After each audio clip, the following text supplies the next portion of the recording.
ETF index mutual funds నేర్చుకుని stock మార్కెట్లో రాణించాలనుకుంటున్నారా? వెంటనే ఈ నెంబర్కి కాల్ చేయండి. Hello Ram sir.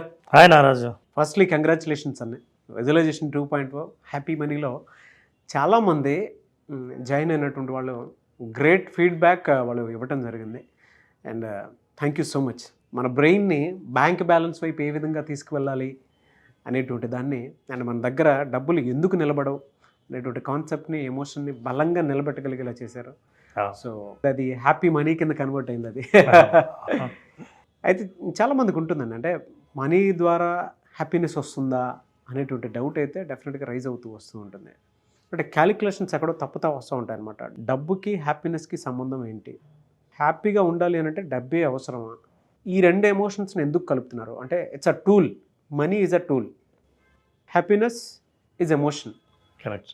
ఈ రెండిటికి ఏంటి ఉన్న సంబంధం అనేటువంటిది అడుగుతూ ఉన్నారు. ఏం చెప్తారు? మంచి ప్రశ్న నారాజు. బహుశా చాలామంది జనాల మెదళ్ళలో ఉన్న ప్రశ్నను నువ్వు వేసావు. సో చాలామంది మనీ కోరుకునేది ఎందుకంటే, ఏదైనా సరే ఒక ఎమోషన్ మనిషి అనుభవించడం కోసం వస్తువు రూపంలో పొందే ప్రయత్నం చేస్తాడు. అంటే నాకు వస్తువుల ద్వారా సౌకర్యాల ద్వారా ఆనందం పొందుతా అన్నది భావన. అందుకని డబ్బు ప్రధానం అని. కానీ నేను ఇందాక చెప్పినట్లు 3-4 పాయింట్స్ ఉన్నాయి. ఈ పాయింట్స్ కరెక్ట్గా ఇదే ఆర్డర్లో పొందితే నువ్వు హ్యాపీనెస్ వస్తుంది, కానీ అలాగే పొందాలని లేదు.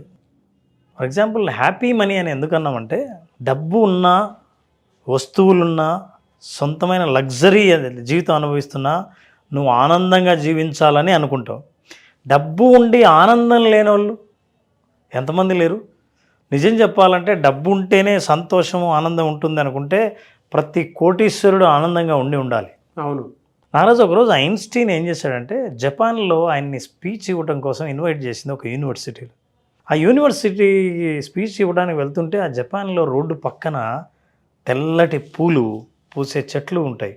అవి ఆలోచిస్తూ ఆయన అనుకున్నాడు, భవిష్యత్తులో మనిషి నేను కనిపెట్టిన ఫిజిక్స్ లా లాంటివి, ఇట్లాంటి ఈక్వేషన్స్ లాస్ కాకుండా మనిషికి ఇంకేం అవసరం, ఏదైనా వస్తువు కనిపెట్టాలా, వేరే గ్రహంలో అడుగు పెట్టాలా, ఇంకేంటి అని ఆలోచిస్తుంటే ఆయనకు అనిపించింది, భవిష్యత్తులో మనిషి విపరీతంగా కోరుకుని పొందలేకపోయే ఒకానొక కమోడిటీ ఏంటంటే హ్యాపీనెస్ అని.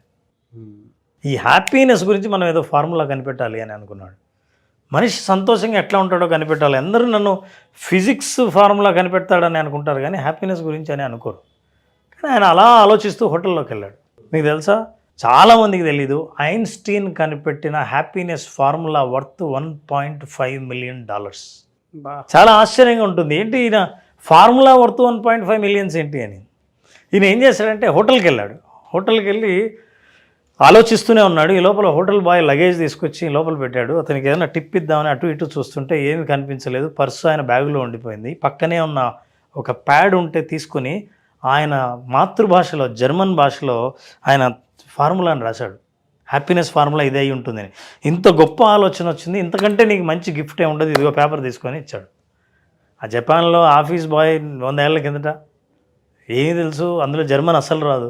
సరే ఈయన ఏదో చాలా పెద్ద ఆయన సైంటిస్ట్ అంటున్నారని ఆయన పేపర్ తీసుకుని జేబులో పెట్టుకుని ఇంటికి వెళ్ళిపోయాడు. 90 ఏళ్ల తర్వాత ఆ ఆఫీస్ బాయ్ ఎవరైతే బెల్ బాయ్ ఉన్నాడో వాళ్ళ బంధువులకి ఇది ఐన్స్టీన్ రాసిన పేపరు అని, ఆయన ఎంత పాపులరో అప్పటికి తెలుసు కాబట్టి 90 ఏళ్ల తర్వాత ఈ పేపర్ని వేలం వేస్తే హ్యాపీనెస్ గురించి ఆయన రాసిన ఫార్ములాను ఒక మహాధనవంతుడు, ధనం ఉంటేనే సంతోషం ఉంటుంది అని అనుకునే వ్యక్తి కాదు, ఈయన ఫార్ములా కరెక్ట్ అని అనుకుని ఆయన సంపాదించిన ధనం అంతా $1.5 మిలియన్ ఇచ్చి ఆయన ఒరిజినల్ పేపర్ ఆయన రాసింది కొన్నాడు వేలంపాట్లో. హ్యాపీనెస్ ఫార్ములా ఆయన ఏం చెప్తాడంటే, ఒక మోడెస్ట్ లైఫ్, సాధారణ జీవితం, వస్తు సంపద వెనక పడకుండా జీవించే జీవితంలో సంతోషాన్ని కనిపెట్టడం సులభం. రెస్ట్ తీసుకోకుండా పరుగు పెడుతూ జీవితాన్ని దాని వెంటబడే వాళ్ళకంటే చాలా కామ్గా జీవితాన్ని గడిపే వాళ్ళు సంతోషాన్ని పొందడం చాలా సులభం అని రాశాడు. ఇది నిజము అని డబ్బు సంపాదించిన వ్యక్తి డబ్బులన్నీ ఇచ్చి తీసుకొని పోయాడు. Happiness is a very interesting commodity Naraj. కానీ మనం దురదృష్టవశాత్తు వస్తువుల్లో, లగ్జరీలో, ప్రదర్శనల్లో, డబ్బులో, వీటన్నిటిలో సంతోషాన్ని వెతుకుతాం.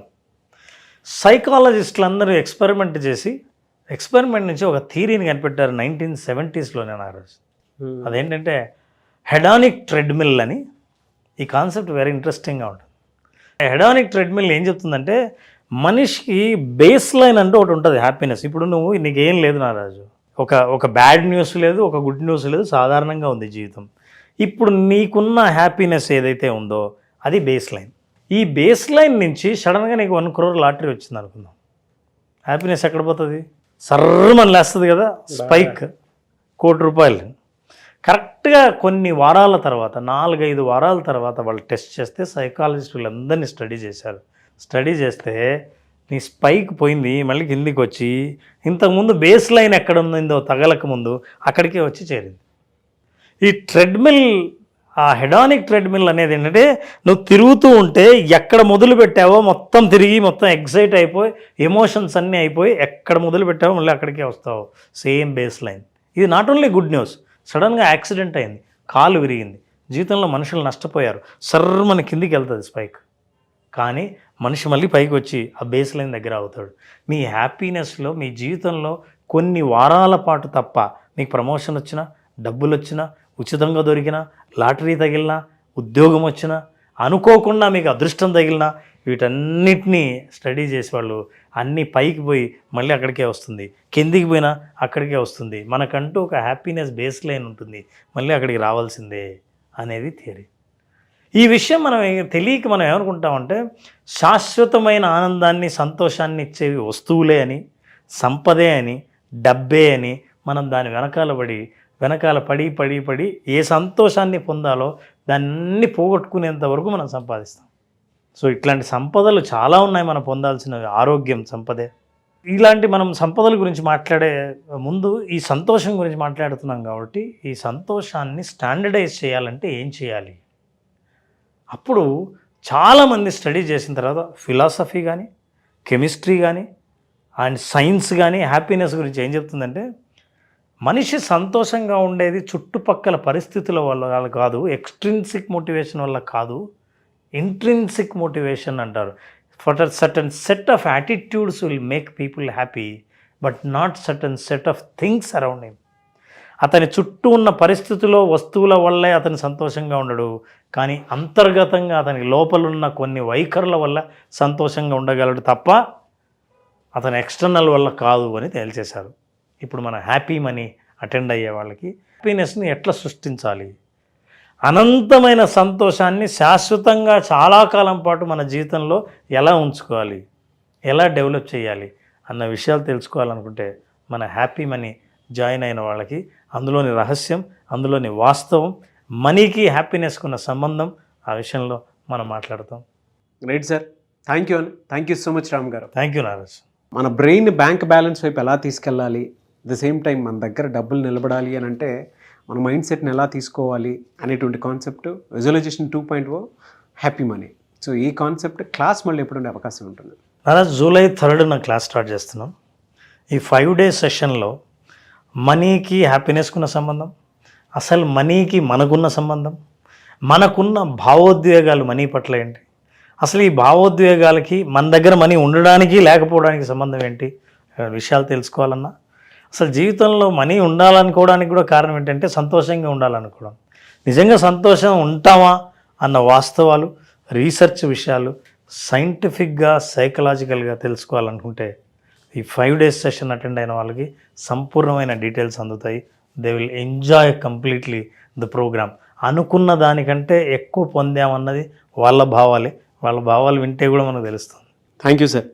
సో July 3rd నుంచి మీ భావోద్వేగాలు డబ్బు వైపు ఏ విధంగా ఉన్నాయి, అంటే మీ దగ్గర మీరు సంపాదించుకున్న డబ్బు ఉంటుందా, ఉండట్లేదా, అండ్ మీ బ్రెయిన్ బ్యాంక్ బ్యాలెన్స్ వైపు ఏ విధంగా తీసుకెళ్ళాలి అనేటువంటి కాన్సెప్ట్ తోటే Ram garu July 3rd visualization 2.0 happy money కాన్సెప్ట్ని సో క్లాస్ రూపంలో తీసుకురాబోతున్నారు. ఆసక్తి కలిగిన వారు స్క్రీన్ మీద కనిపిస్తున్న నెంబర్కి సంప్రదించండి. Thank you so much Ram గారు. థ్యాంక్ యూ నాన్న, thank you so much. Suman టీవీలో మీ పర్సనల్ అండ్ బిజినెస్ ప్రమోషన్స్ కోసం కింది నెంబర్కి కాంటాక్ట్ చేయండి.